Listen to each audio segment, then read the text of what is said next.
Hey, I'd like to welcome you to another episode of Mission Matters. My name is Adam Torres, and if you'd like to apply to be a guest on the show, just head on over to missionmatters.com and click on Be Our Guest to apply.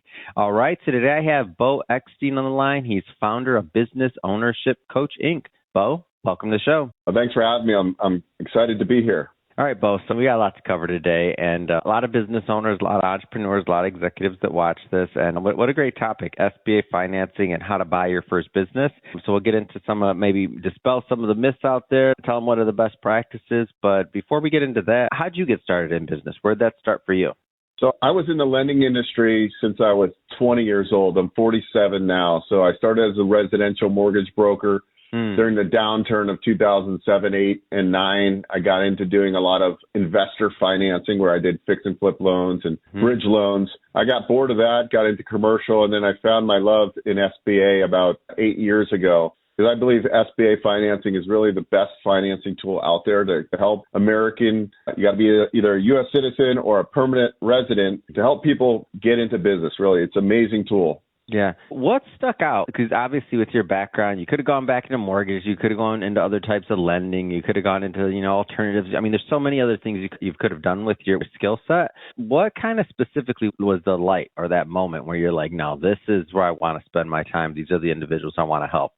Well, I was a real estate investor and early on in my career, and I was flipping houses. I was buying rentals. I started buying rentals out of state. I was looking for cash flow. And really, I came to the realization to get cash flow, you really need an operating business. And then how do you buy a business? And it's like, how do you get high leverage financing? Well, it led me to SBA financing. So I self-taught myself how to help people find this type of financing. And that's either with banks, credit unions, or non-bank SBA lenders. So really, it was just kind of like a mission of mine to really, like, my purpose was like, how do you get really wealthy over time? And that's owning an operating business and then investing into real estate for long-term appreciation and wealth creation. And so as you're going through and you said self-taught, so you taught yourself this in the beginning, like, did anything surprise you? Like, did anything surprise you as you were going through that journey?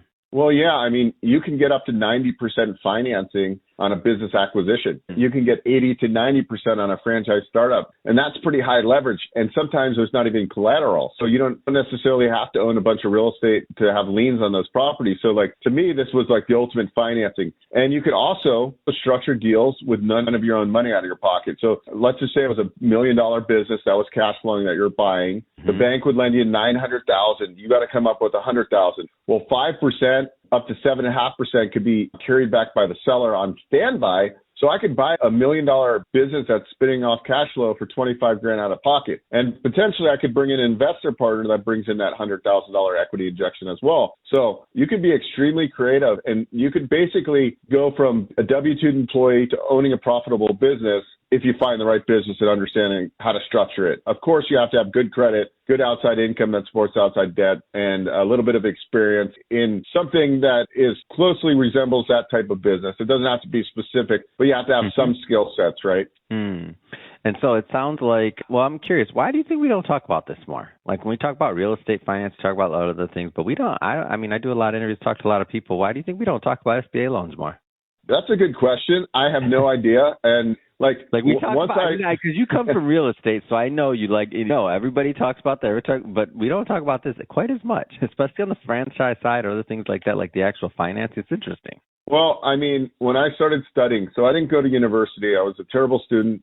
But once I found business and like real estate investing, I became the best student. I started going to workshops. I created my own curriculum. And a lot of people don't understand, like, the tax code was not written for W-2 employees. People that are W-2 get taxed the worst rate. If you understand the value proposition of, yes, creating a cash flowing business or buying a business, but all the other benefits, like the tax benefits of this business, like Section 179, that's the way you really create wealth. It's not how much money you make top line, it's what you keep in your pocket. And that's what's exciting about business. There's no better tax advantages than owning a small business.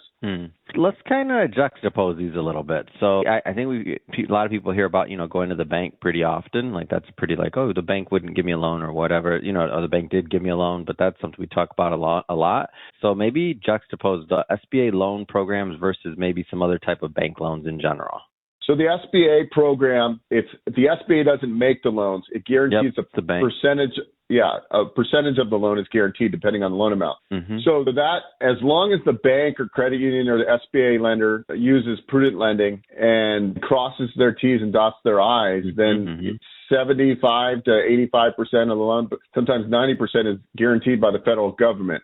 So they're more incentivized to do a little bit riskier deals. I'm not going to say like they're going to do something that doesn't make sense, but they understand that the government wants them to stimulate the economy by lending money to aspiring business owners and also existing business owners. And that's why it was created, right? And that's why it was created in the first place, is so that it's kind of the government's taking some of the risk off of the bank, so to speak. Am I off on that? It's a question. No, that's really what it was. It really grows the economy. Look, if you've been in business for 2 years and you're showing good cash flow on your business tax returns, let's say you're a CPA. Instead of paying lease, you can do 100% financing. We call it rent replacement, and use SBA financing to buy a building as long as you occupy 51% of the space.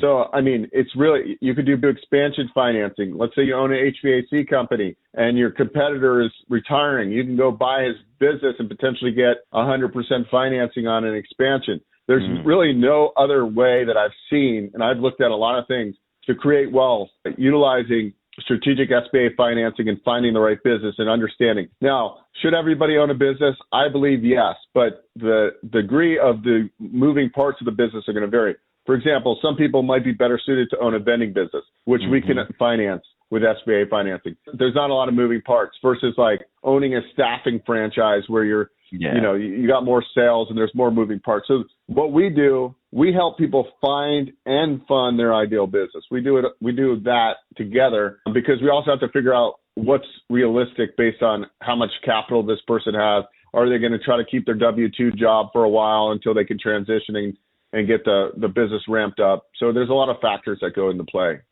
Let's talk about aspiring business owners and maybe getting their first SBA loan to buy the first business. Talk to me about the process and maybe what you'd suggest, how you suggest they use that. Sure. So, well, first you have to commit that you're interested in buying a business, right? And then you have to build a buy box. What type of business would align well with them based on their lifestyle, their current job, all these factors. That's what we do. We actually give people an assessment. It's like a disc profile on steroids, and it really helps us uncover business models that might be a good fit. And then we help them create a buy box that way. And then we present. That's why I like franchise ownership early on, because franchise, you plug into the support of a system. And a lot of people transitioning from corporate are much better suited for a franchise where they have support, coaching, infrastructure, and marketing. So oftentimes I present franchise models as well as franchise resales as well as. I'm not a business broker, but I do have a company that we help people in the franchise space find the right franchise. And so when you say get into the franchise side of things, I know most people listening know what this is, but I just want to take a second or two to unpack what you just said. Sometimes we think being, a business owner, you have to have this idea, you have to create this thing that's brand new and start it from the ground up, which can be overwhelming. And not saying that franchises aren't work or that all of them succeed or any of that, but when you talk about going to purchase a franchise, you're buying into a system, you're buying into something that has some type of proven track record in some market. And maybe you're buying a franchise from somebody that had it and is retiring or getting rid of that particular location for whatever reason or needed some cash flow. So there can be a certain level of infrastructure already in place, and that's the point. Am I off on any of that, or what would you You're 100% correct. You're 100%. Some of the franchises we work with have 300 or 400 or 500 units. Some of them are more emerging. There's pros and cons to like buying into a very established system versus an emerging brand. We don't have enough time on this show to talk about, but yeah, you're dead on with what you just said.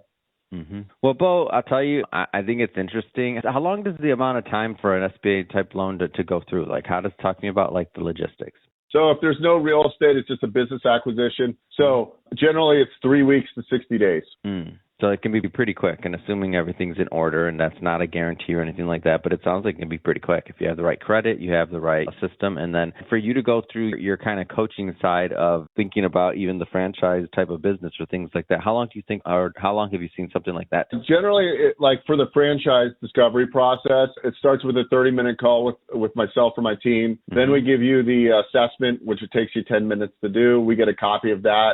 We then put together a thesis of what businesses might be the best fit for you. And then we do territory research and brand research where we start wide, then narrow it down. And then we come back to you in like within 4 or 5 days from the initial call. And we usually have about 7 to 10 different business models that are available in your market that we think might be a good fit based on all the information we put together for you.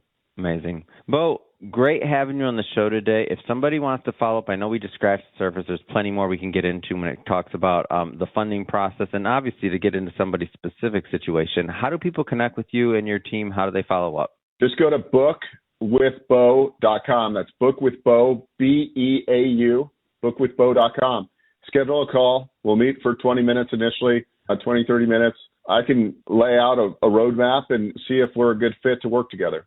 Wonderful. And for everybody listening, just so you know, we'll definitely put the links in the show notes so you can just click on the link and head right on over and connect with Bo. And speaking of the audience, if this is your first time with Mission Matters and you haven't done it yet, hit that subscribe or follow button. This is a daily show. Each and every day we're bringing you new content, new ideas, and hopefully new inspiration to help you along the way in your journey as well. So again, hit that subscribe or follow button. And Bo, thanks again for coming on the show. Thank you so much.